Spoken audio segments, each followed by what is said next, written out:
Good morning students. आज हमने जो टॉपिक करना है वो करना है सोर्स ऑफ रेजिंग फाइनेंस। कल भी हमने टॉपिक किया था, उसमें हमने ये पढ़ा था कि ओनर फंड और बोरोड फंड क्या होते हैं। सोर्स ऑफ रेजिंग फाइनेंस किया था on the basis of ownership. आज हमने पढ़ना है कि ओनर फंड आगे के कौन कौन से टाइप्स के होते हैं, कौन से ऐसे शेयर्स हैं जिन्हें लेकर हम ओनर फंड जो है ले सकते हैं, पैसा इकट्ठा कर सकते हैं। इसी तरह से बोरोड फंड में भी है कि कौन कौन सी कैटेगरीज़ हैं बोरोड फंड की, कि कौन कौन से सोर्स से हम चीज़ें जो है बोरो कर सकते हैं। ठीक है, वो आज हमने करना है। तो ये आपके जितने भी आपको ओनर फंड और बोरोड फंड में पॉइंट्स दिए हैं ये बहुत ही ज़्यादा इंपॉर्टेंट है, like equity share, preference shares, retained earning. ठीक है, ये आपको अकेले का भी कई बार क्वेश्चन आ जाता है पेपर में, सो हमने ये डिटेल में करनी है। आज हमने सबसे पहले करना है ओनर फंड का इक्विटी शेयर।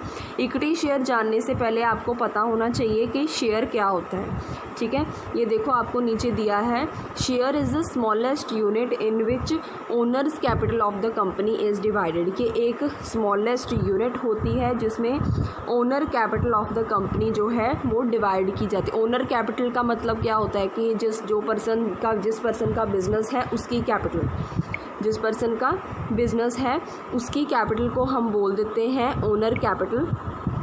क्लियर। तो अगर उस पर्सन ने कहीं से पैसा लगाया है बिज़नेस में, अगर उसके पास पैसे नहीं है तो वो अपने किसी रिलेटिव से, अपने किसी फ्रेंड से वो पैसे जो है अरेंज करता है या किसी फाइनेंशियल इंस्टीट्यूशन से अरेंज करता है। ठीक है, तो जो पर्सन उसकी कंपनी में पैसे इन्वेस्ट कर रहे हैं उनकी कंपनी में एक तरह का शेयर बन जाता है। ठीक है, सिंपल लैंग्वेज में अगर हम कहें कि मान लो 50 लाख आपने अपनी कंपनी में लगाने हैं। ठीक है, 50 लाख में से आपके पास अमाउंट बहुत थोड़ी है, 30 लाख से, बाकी के 10 लाख किसी और पर्सन्स ने लगाए हैं। तो वो 10 लाख मिलके आपके क्या बने हैं, 50 लाख बने हैं। तो वो जो आपका 10 लाख है वो क्या है, एक स्मॉलेस्ट यूनिट है जो मिलके ओनर कैपिटल बनाता है। ठीक है, सो इस तरह से हमारी बन जाती है ओनर कैपिटल। और वो जो स्मॉलेस्ट यूनिट की मैं बात कर रही हूँ that is known as share. So share क्या है, एक स्मॉलेस्ट यूनिट है in which owners capital of the company is divided, जिसमें पूरी की पूरी कंपनी की कैपिटल जो है डिवाइड की हुई है। मान लो अगर 50 लाख का हमारा बिजनेस है तो 50 लाख में सिर्फ सारे पैसे हमारे ही नहीं होंगे, इसमें से कई पैसे इन्वेस्टर्स ने भी लगाए होते हैं, तो वो भी हमने इसी में देखने हैं। ठीक है, तो ये होते हैं शेयर। नेक्स्ट पढ़ते हैं आगे क्या है। A share is the interest of the share holder in the company measured by a sum of money for the purpose of liability and interest. के इंटरेस्ट होता है शेयर होल्डर का। शेयर होल्डर हम किसे कहते हैं, जिसने हमारी कंपनी में पैसा लगाया होता है उसको हम शेयर होल्डर बोलते हैं। क्योंकि शेयर होल्डर मतलब जैसे कि उसका नेम से ही क्लियर है, शेयर होल्डर मतलब शेयर का होल्डर, उसके पास कुछ शेयर है। आपने कई बार सुना भी होगा, हम वो कहते हैं कई बार सीरियल्स में ये बोल देते हैं कि हाँ जी इस कंपनी ने, इस पर्सन ने हमारे इतने शेयर्स खरीद लिए, इतने शेयर्स खरीद लिए और हमारी कंपनी बिक गई। तो वो शेयर क्या है, वो कंपनी का शेयर है, मतलब इतना उसने इन्वेस्ट कर दिया तो वो कंपनी उसकी हो गई। ठीक है, इस तरह से चीज़ें होती हैं। सो शेयर क्या है, एक इंटरेस्ट होता है शेयर होल्डर का, कंपनी में होता है इंटरेस्ट। क्यों इंटरेस्ट होता है, क्योंकि उसने पैसा लगाया होता है कंपनी में। Which is measured by the sum of money, जिसको मेजर किया जाता है सम ऑफ मनी के साथ for the purpose of liability and interest. उतनी सम ऑफ मनी जिसके ऊपर हमारी क्या बनती है, लायबिलिटी बनती है और इंटरेस्ट बनता है। कि अगर कोई पर्सन शेयर होल्डर है, कोई पर्सन वैसे ही उठ के हमारी बिजनेस में पैसा नहीं लगा देता, ठीक है, हमें उसके बदले में उसको क्या देना पड़ता है, इंटरेस्ट देना पड़ता है, और हमारी लायबिलिटी बन जाती है कि हमने उसको टाइम पे आउट करना है। ठीक है, नेक्स्ट उसके बाद आ जाता है क्या है, अ शेयर। उसके बाद आपको डेफिनेशन दी हुई है उन्होंने। अ शेयर में ऑल्सो भी defined as a unit of a measure of a share holder interest in the company. के शेयर होल्डर का कितना इंटरेस्ट है हमारी कंपनी में, उसका यूनिट होता है मेजर करने का, उसको हम शेयर बोलते हैं। ठीक है, तो ये हो गया आपका शेयर का मीनिंग। देन आपके शेयर्स जो होते हैं वो दो टाइप्स के होते हैं, एक होता है इक्विटी शेयर, एक होता है प्रेफरेंस शेयर। ठीक है, अब हम पढ़ेंगे सबसे पहले इक्विटी शेयर के बारे में कि इक्विटी शेयर जो है क्या होता है। देखो आपको बताया गया है यहाँ पे इक्विटी शेयर के बारे में, that what is equity share. Equity share is a share in the share capital of the company. ठीक है, क्या है?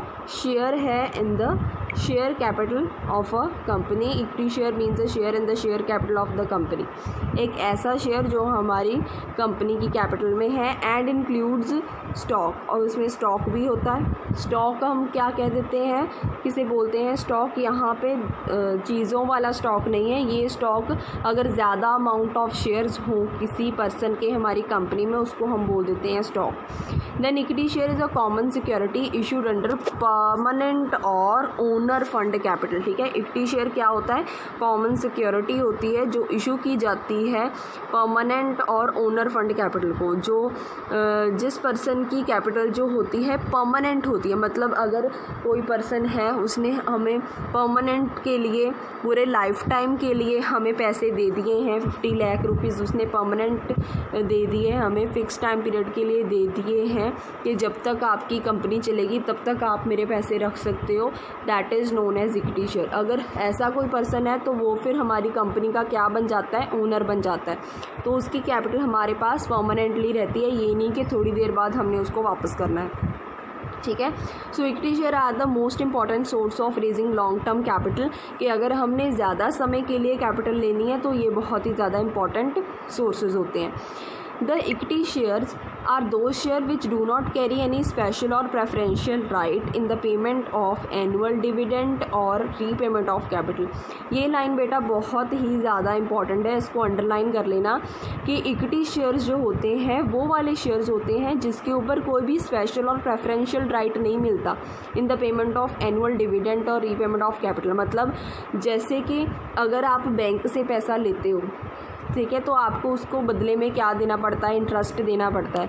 अगर इक्विटी शेयर आपके हैं किसी के पास, अगर आपने किसी से पैसे लेकर उसको शेयर्स दिए हैं बदले में, तो हम शेयर्स के बदले में उसको इंटरेस्ट नहीं देते, हम उसको डिविडेंड देते हैं। ठीक है, कि जिस पर्सन ने हमारी कंपनी में पैसा लगाया होता है, मतलब उसका शेयर बन जाता है फिर हमारी कंपनी में, तो हम उसको बदले में इंटरेस्ट नहीं देते, हम उसको बदले में क्या दे देते हैं?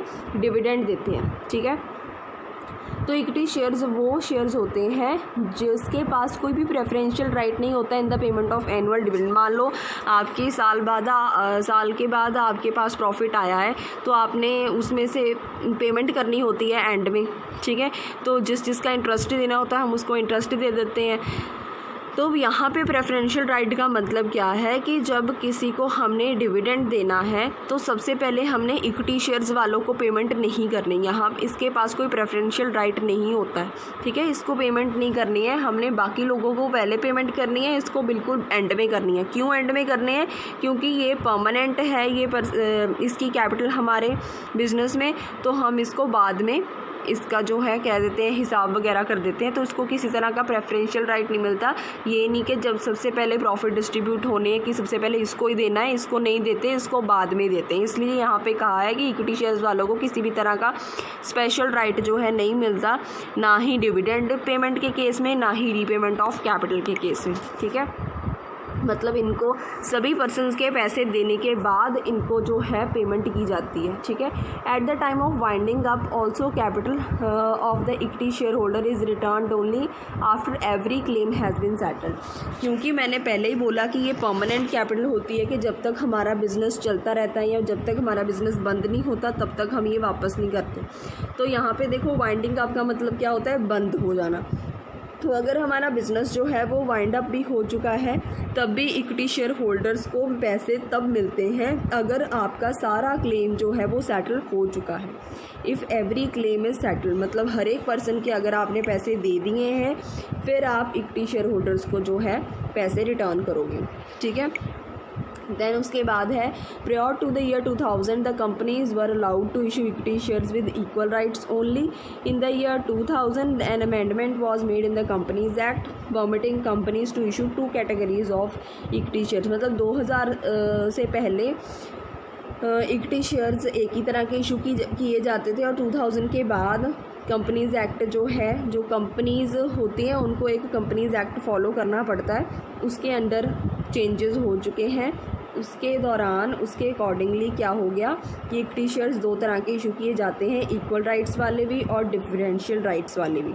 ठीक है, सो ये तो हो गया आपका इक्विटी शेयर्स का मीनिंग। एक बात आप ध्यान में रख लो, कौन कौन सी चीज़ें आपने यहाँ पे ध्यान में रखनी है कि इक्विटी शेयर कैपिटल जो होती है, एक तो वो कौन सी कैपिटल होती है, परमानेंट कैपिटल होती है। ठीक है, दूसरा जो इक्विटी शेयर होल्डर हैं, जिनके पास इक्विटी शेयर्स हैं, जिन्होंने वो परमानेंट कैपिटल कंपनी को दी है, वो कंपनी के क्या बन जाते हैं, ओनर्स। ठीक है, कंपनी के मालिक ही बन जाते हैं एक तरह के, क्योंकि उनके पास उन्होंने क्या दी होती है, परमानेंट के लिए कैपिटल जो है दे दी जाती है उनके द्वारा।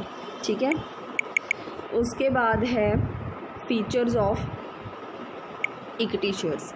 ठीक है, देखो अब फीचर्स के बारे में उन्होंने क्या बताया है आपको, इससे आपको ज़्यादा क्लैरिटी हो जाएगी। ठीक है, लेट्स सी। सबसे पहला फीचर क्या है, प्राइमरी रिस्क बियरर्स की। क्या है ये, प्राइमरी रिस्क बियरर्स हैं। The equity share holders are the primary risk bearers, कि इनको प्राइमरी रिस्क बियरर बोला जाता है। क्यों इनको प्राइमरी रिस्क बियरर्स बोला जाता है, in case the company suffer loss then equity share have to bear the loss, कि अगर कंपनी को लॉस होता है तो किसको लॉस वो बियर करना पड़ता है, इक्विटी शेयर होल्डर्स वालों को। ठीक है, क्योंकि देखो अगर कंपनी को लॉस होता है, कई बार होता है, ये नहीं कि हर एक साल हमें प्रॉफिट्स ही होते हैं, कई बार हमको लॉस भी हो जाता है, तो बाकी जितने भी जिनसे हमने पैसा लिया होता है उनको हमने पेमेंट करनी है, उनको इंटरेस्ट देना ही देना है। बट इक्विटी शेयर होल्डर्स जो ऐसे हैं, अगर लॉस होता है तो इनको कुछ नहीं मिलता, लॉस सारा किन से बियर किया जाता है, इक्विटी शेयर होल्डर वालों से। ठीक है, the due payment is given to creditors before paying the equity share holders. ठीक है, कि जितनी भी पेमेंट ड्यू होती है वो क्रेडिटर्स को पे की जाती है इक्विटी शेयर होल्डर्स को पे करने से पहले। मैंने पहले भी बताया कि अगर हमने किसी के पैसे देने हैं तो सबसे पहले उन पर्सन्स के पैसे दिए जाते हैं, क्रेडिटर्स के दिए जाते हैं, जो हमारी देनदारी होती है। इक्विटी शेयर होल्डर्स को सभी की पेमेंट करने के बाद पैसे दिए जाते हैं। ठीक है, उसके बाद वाला फीचर क्या है, क्लेम ओवर रेजिडुअल इनकम, के equity share holders have claim over the left over income of the company only. सिर्फ इक्विटी शेयर होल्डर्स ही ऐसे पर्सन होते हैं जिनका अधिकार होता है कंपनी की लेफ़्ट ओवर इनकम के ऊपर। लेफ़्ट ओवर इनकम क्या होती है कि मान लो आपका 50,000 का आपका जो है प्रॉफिट आया है, 50,000 के प्रॉफिट में से आपने 30,000 जो है उसमें से सारे पर्सनस की जो है पेमेंट कर दिया, बाकी कितने बचे, 20,000। वो 20,000 के ऊपर पूरा अधिकार किसका होगा, इक्विटी वालों का होगा।